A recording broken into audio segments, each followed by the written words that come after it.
নমস্কার, স্বামী সোমেশ্বরানন্দ বলছি। স্বামী সোমেশ্বর ধ্যান গ্রুপ থেকে। আজকের প্রশ্ন উত্তর। প্রথম প্রশ্ন করেছেন অরিজিৎ চক্রবর্তী। তার প্রশ্ন, বেদান্ত চৈতন্য বা কনসাসনেসকে মস্তিষ্ক সৃষ্ট বলে মানে না কেন? বেদান্ত কি এই পয়েন্টে এসে আধুনিক বিজ্ঞানের সাংঘর্ষিক হয়ে যায় না? প্রথম কথা, বেদান্ত চৈতন্যকে কনসাসনেস বলেন না। যেটা ইচ্ছা, যেটা মানসিক ক্রিয়া, সেটাকে বেদান্তে পরিষ্কার বলা হয়েছে এটা একটা জড় শক্তি। এর সঙ্গে সেই চৈতন্য এক নয়, প্রথম কথা। দ্বিতীয়ত, এই পয়েন্টটি আধুনিক বিজ্ঞানের সাংঘর্ষিক হয়ে যায় না। আধুনিক বিজ্ঞানের সঙ্গে সবচেয়ে বেশি সংঘর্ষ তো আধুনিক বিজ্ঞানেরই। বিজ্ঞান আজ যা বলে কাল সেটা মানে তো। মাধ্যাকর্ষণ শক্তি সম্বন্ধে নিউটন যে কথা বললেন, আইনস্টাইন তো অন্য কথা বলছেন, কার্ভেচার অফ স্পেস। আবার ব্ল্যাকবডি সম্বন্ধে আইনস্টাইন যে বলছেন কিছুই ব্ল্যাকবডি থেকে বেরিয়ে আসতে পারে না, স্টিফেন হকিংস উল্টো কথা বলছেন, বলে না, এটা রেডিয়েশন আছে, বেরিয়ে আসে। এবং সেই রেডিয়েশনের নামও হয়ে গেছে হকিংস রেডিয়েশন। আমরা ছোটবেলা থেকে শুনছি যে প্লুটো নবগ্রহের অন্যতম, সৌরমণ্ডলের।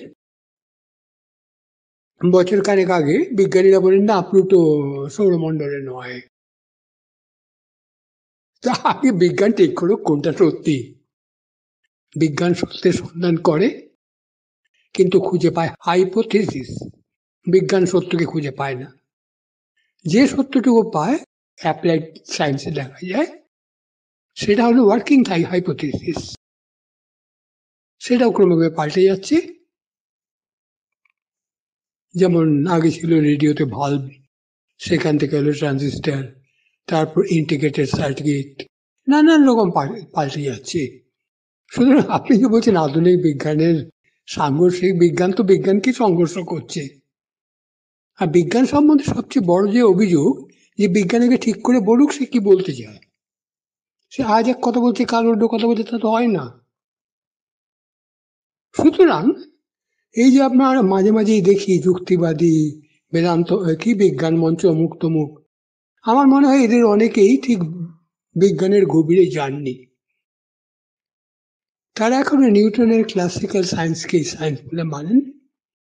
এরপরে আইনস্টাইনের থিওরি অফ রিলেটিভিটিতে বিজ্ঞান একটা বাঁক নিল, চেঞ্জ করলো, 4 ডাইমেনশন শুরু হলো।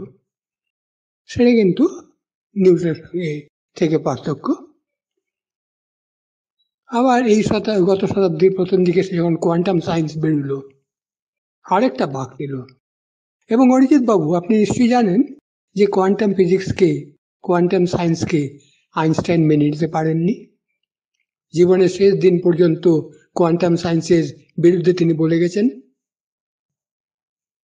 এই কথাগুলো তো খুব জানে, আপনি বইও পেয়ে যাবেন। সুতরাং বিজ্ঞানের সঙ্গে সংঘর্ষ বিজ্ঞানী করছে, নিজেই নিজের সংঘর্ষ করছে। সেই জন্য বিজ্ঞানী যে সত্য, সেটা হচ্ছে একটা ওয়ার্কিং, কাজ চলে যাবার গছের মতন। সেটা তো শঙ্করাচার্য বলেছেন বেদান্ত সম্বন্ধে। বেদান্ত তোমাকে যে কথা বলছে, শঙ্করাচার্যের কথা, সেগুলো হলো ব্যবহারিক সত্য, প্রকৃত সত্য নয়। ব্যবহারিক সত্য আমরা দেখতে পাচ্ছি কারণ আমাদের ইন্দ্রিয়গুলি সীমিত। সেই জন্য এটা বিজ্ঞানের খারাপ দিক আমি বলবো না, যে বিজ্ঞান বিজ্ঞানেরই সংঘর্ষ করছে। এটা খারাপ নয়, ভালোই, এটা শুধরে নিচ্ছে। আর আমি অরিজিৎ বাবু, আমি জানি না আপনার একাডেমিক ব্যাকগ্রাউন্ড কি বা কতটুকু। দর্শন প্রাচ্য আর পাশ্চাত্য দর্শন একটা পার্থক্য আছে। দুটো বিপরীত মতকে পাশ্চাত্য দর্শন বলে বিরোধিতা, অ্যান্টাগনিস্টিক, আর প্রাচ্য দর্শন বলে পরস্পরের পরিপূরক, কমপ্লিমেন্টারি টু ইচ আদার। আবার লজিকে যদি যান, বিজ্ঞানে আছে ম্যাথমেটিক্যাল লজিক, দর্শনে ফিলোসফিক্যাল লজিক। আসলে ব্যাপারটা বিরাট। আমি সেই জন্য এখানে কতগুলো পয়েন্ট দিয়ে দিলাম, আপনি দেখে নিন।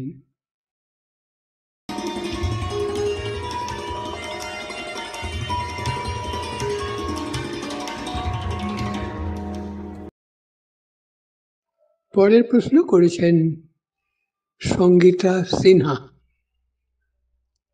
আপনার প্রশ্ন: আমি খুব ভোরে উঠতে পারি না, কাজ সেরে জপে বসতে বেলা 9টা থেকে 9:30 হয়ে যাক, আমার ডাক কি ঠাকুর শুনবেন না? এটা ঠাকুর উপর নির্ভর করছে, আমি কি করে বলবো? বইয়ে পড়েছি, হ্যাঁ ঠাকুর সব ডাক শোনেন। আর ঠাকুর তো ডাক্তার নন যে চেম্বারে বসছে 9টা থেকে 9:30। যে রুগী আসবে তাকে দেখবেন, তার 24 আওয়ার্স ওপেন উইন্ডো, কোনো চিন্তা নেই। আপনি যদি কাজ ছেড়ে জবাই বসতে দেরি হয়, বসুন জবে 9টা থেকে 9:30। আসল কথা বসা, প্রত্যেকে নিজের টাইম করে নেন। আমি শিলংয়ে দেখেছি এক মহিলা স্বামী ছেলে মেয়ে সবাইকে বাইরে পাঠিয়ে ওই অফিস স্কুল স্নান করে শিলং মন্দিরে এসে জব করতেন 11টা থেকে 12টা সকালে। সুতরাং আপনি আপনার যেটা সুবিধে যেরকম করছেন সেরকমই করে যান, কোনো চিন্তা নেই। আর ঠাকুরের ঘরও 24x7 খোলা, কোনো চিন্তা নেই। আপনি রাত্রে ঘুম ভেঙে গেল রাত 2টোর সময়, শুয়েও জব করতে পারেন।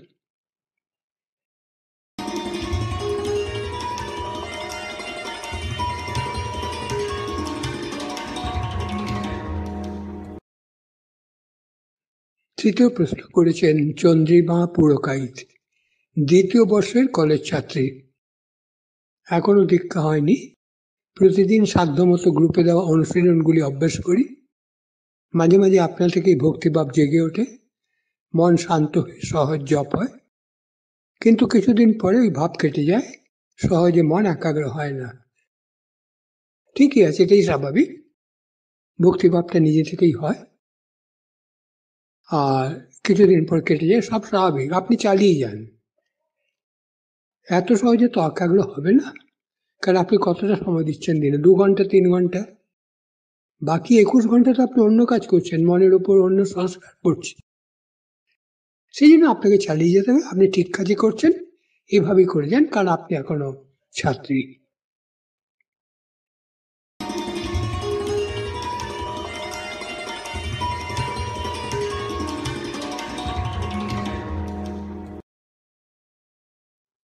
এরপরে প্রশ্ন করেছেন ভাস্কর চক্রবর্তী। প্রশ্ন কৌতূহলবশত প্রশ্ন: প্রাচ্য ও পাশ্চাত্যে মনোবিজ্ঞানের যে কোনো আলোচনায় ফ্রয়েডকে সর্বোচ্চ গুরুত্ব দেওয়া হয় কেন? এটা আপনি কোত্থেকে পেলেন? অনেক রকম মনোবৈজ্ঞানিক ধারার মধ্যে একটা হচ্ছে ফ্রয়েড। MBA-তেও মনোবিজ্ঞান পড়ানো হয়, সেখানে তো ফ্রয়েডকে পড়ানো হয় না, ওখানে ম্যাসলোকে পড়ানো হয়, এবং ম্যাসলো ফ্রয়েডকে কোনো পাত্তাই দেননি। তারপরে যারা সোশ্যাল ওয়ার্কে যায় তাদেরকে পড়ানো হয় হিউম্যানিস্টিক সাইকোলজি, সেখানে তো অ্যালবার্ট এলিসের, সেখানে তো ফ্রয়েড নেই। ফ্রয়েডকে সর্বোচ্চ গুরুত্ব দেওয়া হয় না। ফ্রয়েড অন্যতম মনোবিজ্ঞানী, বিখ্যাত মনোবিজ্ঞানী, এবং তিনি পাশ্চাত্যে এটাকে একটা ধারা করেছিলেন। আর প্রাচ্য মনোবিজ্ঞানে ফ্রয়েডকে সর্বোচ্চ গুরুত্ব দেওয়া হয় না, বহু আগে যোগীরাই করেছিলেন। তারা অন্নময় কোষের উপর জোর দিয়েছিলেন, প্রথম কোষ। সেই অন্নময় কোষে কাম অন্যতম ভাব, এই বলে এটাকে নিয়ে আলোচনা করেছেন।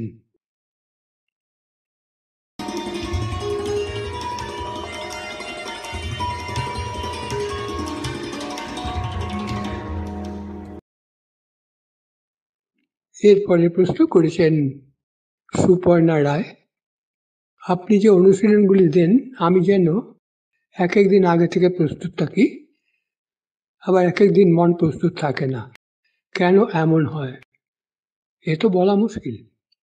অনেক সময় ইনটিউশন কাজ করে, আপনি বুঝতে পারেন কি কাজ করতে হবে, অথবা আগে থেকে আপনার মন আপনাকে সচেতন করে দিল। কারণ মন বলতে তো আপনি সচেতন মনকে বোঝেন, অবচেতনকে নয়, অতিচেতনকে নয়। সেই জন্য অবচেতন মন অনেক সময় বলে দেয়। যেমন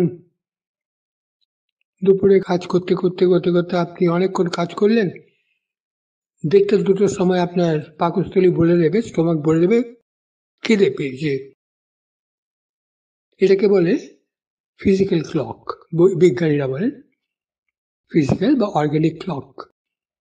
আমাদের শরীরের মধ্যে ঘড়ি চলছে যেন, এবং ঘড়িটা আমাদের মনে করিয়ে দেয় কখন ঘুম থেকে উঠতে হবে, কখন ঘুমোতে যেতে হবে, কখন খিদে পায়, এবং পুরো বডিটা ওইভাবে কাজ করে। তখন বিভিন্ন গ্ল্যান্ড সিক্রিয়েশন শুরু করে দেয়।